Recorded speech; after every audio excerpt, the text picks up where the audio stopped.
نبرد ابرمغزهای مصنوعی چت جی پی تی، جمینای و گروک.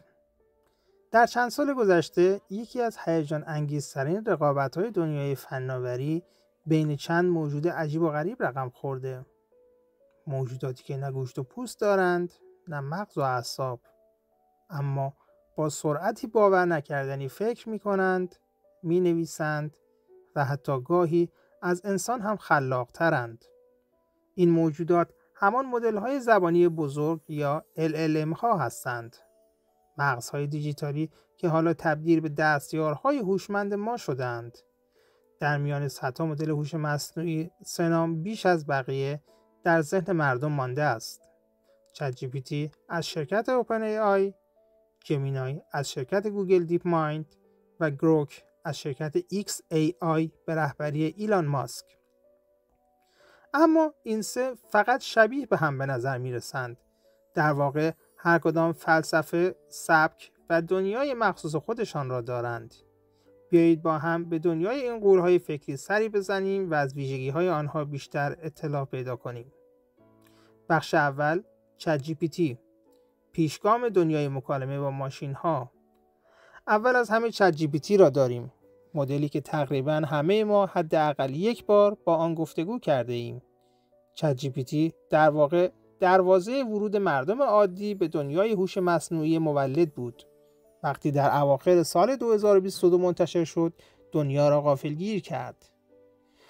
ناگهان همه فهمیدند که ماشین میتواند مثل انسان حرف بزند، فکر کند و حتی طنز بنویسد. محصول شرکت اوپن ای آی است، شرکتی که مأموریتش این است هوش مصنوعی مفید، ایمن و در دسترس همه. نسل‌های جدید آن جی پی تی 4 و جی پی تی 5 توانستند کارهای انجام دهند که قبلا فقط متخصصان از عهده‌اش برمی آمدند. نوشتن مقالات دانشگاهی، تحلیل داده‌ها، برنامه‌نویسی، خلاصه سازی، ترجمه و حتی طراحی محتوا برای شبکه‌های اجتماعی. چت جی پی تی همچنین یک مدل چند وجهی یا مولتی مدال است، یعنی می‌تواند همزمان متن، تصویر و حتی صدا را درک کند. فرض کنید عکسی از یک نمودار برایش بفرستید. می‌تواند برایتان تحلیلش کند، علت‌ها را توضیح دهد و نتیجه گیری بنویسد. مزیت بزرگ چت جی پی تی این است که هم دقیق است و هم منظم، اما از طرفی گاهی کمی رسمی و محتاط عمل می‌کند. چرا؟ چون اوپن ای آی به شدت روی ایمنی و پالایش محتوا تمرکز دارد. در نتیجه چت جی پی تی برای محیط‌های حرفه‌ای، آموزشی و علمی عالی است، ولی شاید برای گفتگوهای آزاد و بی‌پرده کمی محافظه‌کار به نظر برسد. بخش دوم، جمینای، ذهن هوشمند گوگل. حالا بریم سراغ جمینای، هوش مصنوعی گوگل. اگر چت جی پی تی دروازه ورود بود، جمینای مسیر تکامل است. جمینای در واقع نسل جدید مدل بارد است که توسط تیم دیپ مایند، همان خالق آلفاگو، توسعه یافته است. هدف گوگل این بود که مدلی بسازد که نه فقط متن بنویسد، بلکه واقعاً بفهمد. ویژگی برجسته جمینای ادغام کامل با اکوسیستم گوگل است. فرض کنید در جیمیل ایمیلی دریافت کرده اید، جمینای می تواند پاسخ پیشنهادی بنویسد، در گوگل داک به شما در نوشتن کمک کند و در گوگل شیتس داده ها را تحلیل کند. جمینای از نظر فنی هم یکی از پیشرفته‌ترین مدل‌های مولتی مودال جهان است. می تواند تصویر، متن، صدا و حتی ویدیو را با هم تحلیل کند. اما نقطه قوت اصلیش امنیت و دقت است. گوگل همیشه روی کنترل محتوا و جلوگیری از اطلاعات نادرست حساس بوده است. بنابراین جمینای معمولا محتاط‌تر از چت جی پی تی است و از ورود به بحث‌های سیاسی، مذهبی یا جنجالی پرهیز می‌کند. به همین دلیل برای شرکت‌ها، مدارس و محیط‌های کاری رسمی گزینه‌ای بسیار مناسب است. در عوض اگر به دنبال خلاقیت آزاد و لحن انسانی‌تر باشید، شاید کمی خشک به نظر برسد. بخش سوم، گروک، ذهن شوخ طبع و اجتماعی ایلان ماسک. اما حالا برسیم به گروک، رقیب خاص و متفاوت این میدان. گروک توسط شرکت ایکس ای آی ساخته شده و به طور مستقیم با پلتفرم ایکس، همان توییتر سابق، در ارتباط است. هدف گروک ساده است: یک هوش مصنوعی که در لحظه در جریان زندگی و اخبار باشد. برخلاف چت جی پی تی یا جمینای که بیشتر روی داده‌های قدیمی آموزش دیدن، گروک به طور زنده به داده‌های عمومی ایکس دسترسی دارد.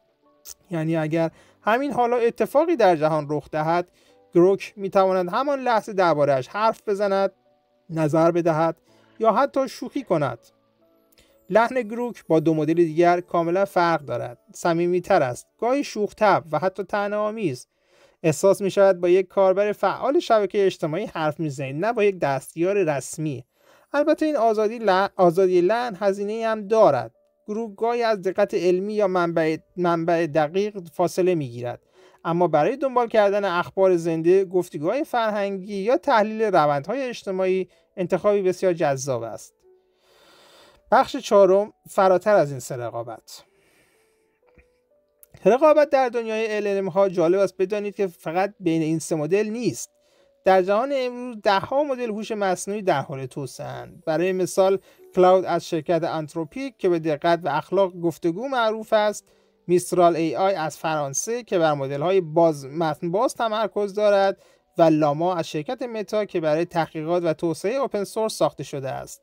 این رقابت گسترده باعث شده پیشرفت‌ها با سرعتی باور نکردنی اتفاق بیفتند. تقریباً هر چند ماه نسخه جدید می آید که از قبلی قوی‌تر، سریع‌تر و هوشمندتر است. بخش پنجم، مقایسه نهایی و نتیجه گیری. اگر بخوایم همه چیز را خلاصه کنیم، چت جی پی تی استاد دقت، تفکر و خلاقیت در نوشتن است. جمینای استاد نظم، امنیت و یک پارچگی با ابزارهای گوگل است. گروک استاد ارتباط زنده، طنز و تعامل اجتماعی است. و در آینده شاید ترکیب این سه نوع هوش دقیق، منظم و اجتماعی به مدلی منجر شود که واقعاً شبیه به ذهن انسان کار کند. اما تا آن زمان انتخاب بین اینها به نیازهای ما بستگی دارد. اگر دانشجو یا نویسنده‌ای هستید که دنبال متن‌های دقیق و غنی می‌گردید، چت جی پی تی بهترین است. اگر در سازمانی کار می‌کنید که از ابزارهای گوگل زیاد استفاده می‌کند، جمینای را انتخاب کنید. و اگر اهل شبکه‌های اجتماعی و دنبال تحلیل‌های زنده اخبار هستید، گروک همراه خوبی برای شماست. بخش پایانی، آینده هوش مصنوعی و انسان. نکته جالب اینجاست که این رقابت فقط بین شرکت‌ها نیست، بلکه بین دو نوع هوش است، هوش مصنوعی و هوش انسانی. ما می‌آموزیم چگونه با این مغزهای دیجیتال همکاری کنیم، از آنها یاد بگیریم و چطور از تواناییشان برای بهتر شدن خودمان استفاده کنیم. در پایان میتوان گفت چت جی پی تی مثل یک استاد دانشگاه است، جمینای مثل یک مدیر منظم یک شرکت و گروک مثل دوست شوخ و باحال شما در شبکه اجتماعی. شاید روزی برسد که همه آنها رو در کنار هم دستیاری بسازند که نه فقط هوشمند باشد بلکه واقعا ما را درک کند.